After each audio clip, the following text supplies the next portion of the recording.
বাঙালি বাড়িতে জন্মেছেন অথচ বাড়িতে ডাল ভাত মাছ ভাজা বা বেগুন ভাজা বা নিতান্ত পক্ষে আলুর চোখা এগুলো হয় না, এই রকম ঘটনা কিন্তু খুবই বিরল। আমাদের কাছে বাঙালি বাড়ি মাত্রেই যেটা সবচেয়ে প্রথমে মাথায় আসে সেটা হলো বাড়িতে ডাল হবে, ভাত হবে, আলু ভাজা বা বেগুন ভাজা বা যে কোনো একটা মাছ ভাজা কিছু একটা হবে, সাথে মাছের ঝোল। এগুলো মোটামুটি কমন। আর রবিবার হলে মাংস ভাত। তো আমার উদ্দেশ্য কখনোই এটা নয় যে আপনাদেরকে এখন এসে শেখাবো কি করে মুগের ডাল রান্না করতে হয়। আমি জানি আপনারা সকলেই সেটা জানেন। আমার উদ্দেশ্য একটাই, আমার মা যেভাবে এই স্পেশাল মুগের ডালটা বানান, মানে রান্নাটা খুবই সাধারণ, কিন্তু আমাদের কাছে সেটা প্রচণ্ডভাবেই অসাধারণ। আমরা প্রত্যেকে ভীষণ ভালোবাসি এটা খেতে। তো সেই রেসিপিটা আপনাদের সঙ্গে ভাগ করে নেওয়া। প্রত্যেকটা বাড়িরই কিছু এরকম সিক্রেট রেসিপি থাকে যেগুলো হয়তো ভীষণভাবেই সাধারণ, কিন্তু বাড়ির মানুষগুলোর কাছে কিন্তু সেটা প্রচণ্ড অসাধারণ। এটা সেরকমই একটা রান্না। তো এখানে প্রথমে মুগের ডালটাকে না খুব ভালো করে আগে ভেজে নিতে হবে। এর মধ্যে একটা ছোট্ট কায়দা আছে। অনেকে মুগের ডাল ভাজতে গিয়ে পুড়িয়ে ফেলেন, মানে বেশ কিছু ডাল কালো কালো হয়ে যায়। সেটা যেন না হয় ওটা একটু খেয়াল রাখবেন। প্রত্যেকটা ডাল সুন্দর একটা হালকা বাদামি রং আসবে, আর ডাল ভাজার পর একটা গন্ধে ঘরটা মোমো করবে। বুঝবেন ডালটা পারফেক্টলি ভাজা হয়ে গেছে, ব্যাস গ্যাসটা অফ করে দিতে হবে। তারপরে দিয়ে দেবেন পরিমাণ মতো জল। দিয়ে এরকম নাড়তে নাড়তে দেখবেন ডালের থেকে যে ময়লা মতো থাকে একটু গুঁড়ো গুঁড়ো, সেটা কিন্তু পুরো ওই জলে চলে আসবে। এবার হাত দিয়ে ভালো করে কচলে ডালটাকে পরিষ্কার করতে হবে। যতক্ষণ না জলটা একেবারে টলটলে পরিষ্কার হচ্ছে ততবার জল পাল্টে পাল্টে একটু ধুয়ে নিতে হবে। এইভাবে প্রথমে ডালটাকে আগে আমি রেডি করে নিলাম। দেখুন জলটা কিন্তু একদম পরিষ্কার আছে। আর অন্যদিকে এক ফালি লাউ নিয়েছিলাম, সেখান থেকে বীজের অংশটা বাদ দিয়ে খোসা ছাড়িয়ে এগুলোকে একটু মাঝারি থেকে বড় মাপের করে কেটে নিয়েছি। আর একটু বড় বড় করেও কিন্তু ভালো লাগে দিলে। তো আমি ওরকম কেটে নিলাম। তারপরে কড়াইয়ে পরিমাণ মতো জল দিয়ে ভিজিয়ে রাখা ডালটা দিয়ে দেব। ও হ্যাঁ, ডালটা কিন্তু 10-15 মিনিট মতো একটু ভিজিয়ে রেখে দিয়েছিলাম। এরপর ডালটাকে না সেদ্ধ হতে দিয়েছি। দেখুন ডাল সেদ্ধ হতে হতে ক্রমাগত নাড়াচ্ছি, আর ওপরের দিকে কি সুন্দর একটা এরকম সাদা ফেনা ভেসে উঠছে।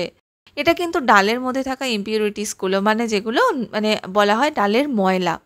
তো এটাকে আমরা একটা ঝাঁঝরি দিয়ে তুলে ফেলে দেব। আর অল্প অল্প করে এটাকে তুলে নিচ্ছি, নিয়ে এটাকে কিন্তু ফেলে দিচ্ছি। আমরা অনেকেই অবশ্য আজকাল সময়ের অভাবে এভাবে কড়াইয়ের মধ্যে ডাল সেদ্ধ করতে পারি না, কারণ এটা একটু সময় সাপেক্ষ ব্যাপার।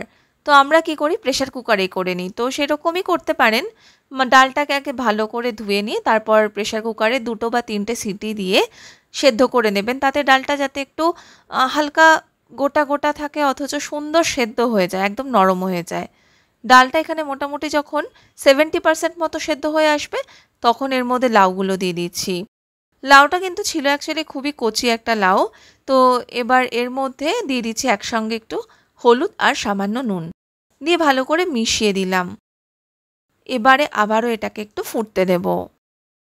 লাউগুলো কিন্তু এইভাবে ডালের সঙ্গে মিশিয়ে সেদ্ধ করলে লাউয়ের মধ্যেও কিন্তু নুনটা সুন্দরভাবে ঢুকে যায়, আর লাউয়ের মধ্যে সেই টেস্টটা চলে আসে। এরপরে ঢাকনাটা তুলে দিয়ে দিচ্ছি বেশ কটা কাঁচা লঙ্কা, কারণ কাঁচা লঙ্কার গন্ধটা কিন্তু এই মুগ ডালের মধ্যে দারুণ লাগে। দিয়ে ভালো করে আবারও একটু মিশিয়ে দেব। এখনও একটা জিনিস হয়তো খেয়াল করেছেন, আমি কিন্তু কোনো রকম ডালের কাঁটা বা ডাল ঘুটনি যেটাকে বলে সেটা এখনও কিন্তু ইউজ করিনি। আগে এটাকে ভালো করে মিশিয়ে একটু ফুটতে দিলাম। এখনও দেখুন ডালগুলো কিন্তু আলাদা করে একটু দেখা যাচ্ছে, আর অথচ সুন্দর সেদ্ধ হয়ে গেছে। এরপর আমার ঠিক যতটা ঘনত্ব দরকার সেই অনুযায়ী আমি জলটা অ্যাড করব। আমি এখানে না খুব পাতলা আর না খুব ঘন, এরকম একটা কনসিস্টেন্সি চাইছি, সেই অনুযায়ী জল দিলাম। এবারে অন্য একটা কড়াইয়ের মধ্যে দিয়ে দেব বেশ খানিকটা সর্ষের তেল। তার মধ্যে দিয়ে দিচ্ছি 5 ফোড়ন, শুকনো লঙ্কা আর সামান্য একটু হিং দিয়ে এটাকে একটুখানি সাঁতলে নিয়ে পুরোটাকে ধরে ডালের মধ্যে দিয়ে দিলাম। এবারে ভালো করে সব কিছুকে একটু মিশিয়ে নিতে হবে, আর স্বাদটাকে ব্যালেন্স করার জন্য সামান্য একটু চিনি আমি দিয়ে দিলাম। এই যে ফোড়নটা, আমি কিন্তু এর মধ্যে কোনো আদা বা আর কোনো বাটা মশলা কিচ্ছু দিচ্ছি না, শুধু দিলাম 5 ফোড়ন, শুকনো লঙ্কা আর হিং। তাতেই কিন্তু দারুণ সুন্দর একটা গন্ধ আসে। এরপরে এই ডালের কাঁটাটা দিয়ে হালকা করে একটু ঘুটে দেব। তাতে কি হবে, এই লাউগুলো কিন্তু কিচ্ছু হবে না, অথচ মশলা টশলা সব কিছু ডালের মধ্যে ভালো করে মিশে যাবে। শেষে দিয়ে দিচ্ছি একটু ঘি। ব্যাস, ঘিটা দেওয়ার পর আর কিছুক্ষণ এটাকে একটু ফুটতে দেব, মিশিয়ে দিয়ে তারপরে এই গ্যাসটা অফ করে দেব। একদম দারুণ স্বাদের লাউ দিয়ে মুগের ডাল কিন্তু তৈরি হয়ে গেল।